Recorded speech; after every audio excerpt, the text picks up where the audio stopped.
कि इतना अच्छा स्वागत आप लोगों ने किया। देखिए एक चीज समझिए, क्या इन मालाओं से आपका भला हो जाएगा? मेरे गले में आप 100 मालाएं डाल दो, क्या मैं आपको कोई नौकरी दे दूंगा? बताओ जोर से। मैं आपके घर में कोई रोजगार ला दूंगा इन मालाओं से? भाई आप माला मेरे गले में घेरते रहो, इससे ना तो मैं आपको नौकरी दे सकता, ना रोजगार दे सकता, ना जमीन दे सकता। ठीक, ये सारे काम एक तरीके से किए जा सकते हैं। ये सारे काम एक तरीके से किए जा सकते हैं। उस तरीका का नाम है लोकतंत्र, उस तरीका का नाम है वोट। समझ लो, अगर आप अपने वोट का सही प्रयोग करें तो मैं लिख कर देता हूं कि आपके घर में हम नौकरी भी दे सकते हैं, आपके घर में रोजगार भी दे सकते हैं, आपके घर में जमीन भी दे सकते हैं, आपके जीवन में सुधार भी कर सकते हैं। लेकिन ये सब कुछ होगा वोट से ही, बिना वोट के ये नहीं हो सकता। इसलिए मालाओं पर ध्यान कम दो।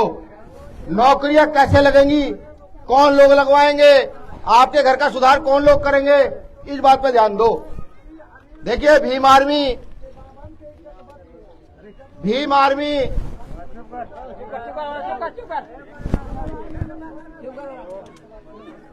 ए भाई मीडिया वाले,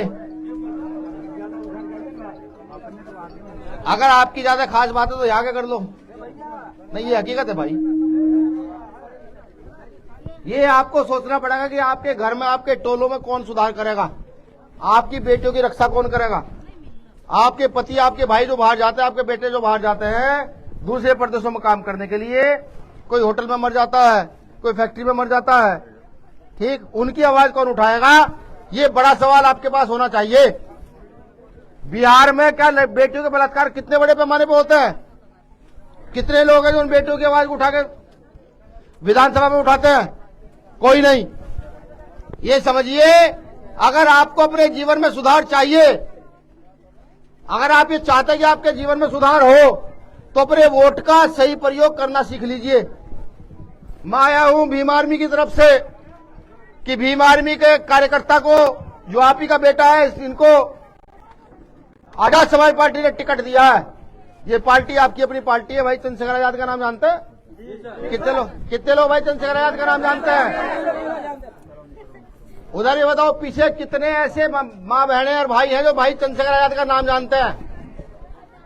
क्या कहते हैं चंद्रशेखर आजाद को? क्या कहते हैं? रावण। क्या कहते हैं? हाँ, और रावण अपनी बहनों की सुरक्षा करना बहुत अच्छे से जानता है, समझे?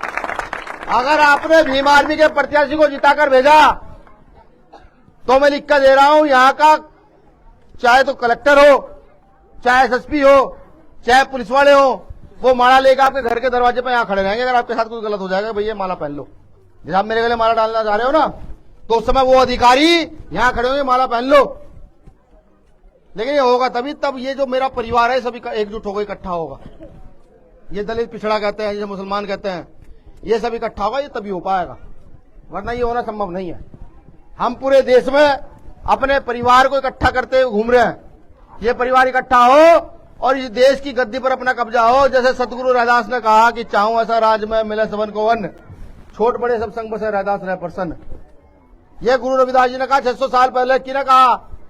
ये कहा अपने लोगों को जो यहाँ पासवान लिखते हैं, जो पासी लिखते हैं, जो मूसर लिखते हैं, जो रविदास लिखते हैं, जो राजभर लिखते हैं, जो राजवंशी लिखते हैं, उन सबको कहा मजदूर किसान की औलादों को कि अपना राज स्थापित करना। अगर तुम अपना राज स्थापित नहीं करोगे तो तुम्हें कोई अपने पास खाट पर ही बिठाएगा, और यही हुआ। हमने अपना राज स्थापित नहीं किया, हमें कोई खाट पर बिठाना पसंद नहीं करता है, नहीं ऐसा ही। अब समय आ गया है राज स्थापित करने का। डॉक्टर अम्बेडकर ने बात समझी, लोकतंत्र का अधिकार दिया, उस लोकतंत्र में वोट का अधिकार दिया, कहा कि इस देश का गरीब मजदूर किसान, इस देश की महिलाएं एकजुट होकर खड़ी हो जाए और अपने वोट का प्रयोग करे, और वोट का प्रयोग करके अपने लोगों को इस देश की सत्ता पर काबिज करे और अपनी समस्याओं का समाधान करे।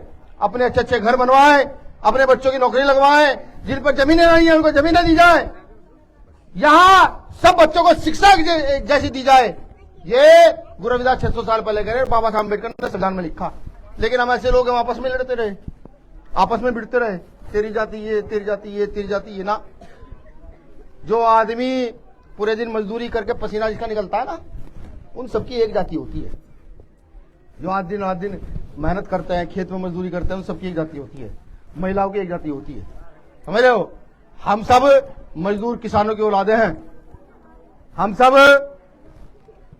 एक थाली में बैठकर खाना खाने वाले लोग हैं। उनको बताओ हमें तोड़ना इतना आसान नहीं है। जो पैसे वाले लोग आते हैं 5 साल में आपके यहाँ और आपके पैर पकड़ने के लिए तैयार हो जाते हैं, वो कहते हैं भैया वोट दे दो, पैर भी छू लेंगे, आपकी दावत भी कर देंगे, लेकिन 5 साल के बाद आपके घर नहीं आएंगे। आपके पति के साथ कुछ हो जाए, आपके बेटे के साथ कुछ हो जाए, आपकी बेटी के साथ कुछ हो जाए, कोई नहीं आएगा। भीम आर्मी आती है, भीम आर्मी आती है और सरकार को बताती भी है। वरना ये वही क्षेत्र है जहां पहले हमारे लोग बोलते हुए डरते थे।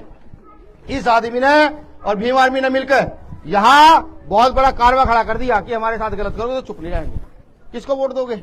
उनको वोट दोगे जो गलत करते हैं, या उनको वोट दोगे जो सहयोग में खड़े रहते हैं? बताओ किसको वोट दोगे? सही लोगों को वोट दोगे, नहीं दोगे? तो इस बार किस पर मोहर लगानी है? केतली छाप पे। हाँ, 12 नंबर, बहुत बढ़िया। इस बार केतली छाप पे मोहर लगानी है। धर्मेंद्र को जिता के भेजना, ये आप ही के का खून है। और अगर यकीन ना हो ना खून नहीं है आपका, तो थोड़ी देर में इसके पसीने की सूंघना और अपना पसीना सूंघना, दोनों के पसीने की सूंघ एक जैसी होगी, खुशबू एक जैसी होगी। समझ रहे हो? तो हमारी मजदूरों की, किसानों की, दलितों की, पिछड़ों की जब एक लड़ाई है, एक सब कुछ है, तो हमारा वोट भी एक जगह ही पड़ेगा। अब हमारा वोट बिल्कुल नहीं बटेगा। हम बड़ी मजबूती से लड़ेंगे। बिहार भी जीतेंगे, यूपी भी जीतेंगे और एक दिन ये देश भी जीतेंगे। इस देश में अपना प्रधानमंत्री भी एक दिन बनाएंगे। ये अपने मन में बिठा लो। अब हाथ खड़ा करके बताओ कितने लोग इसे वोट देंगे?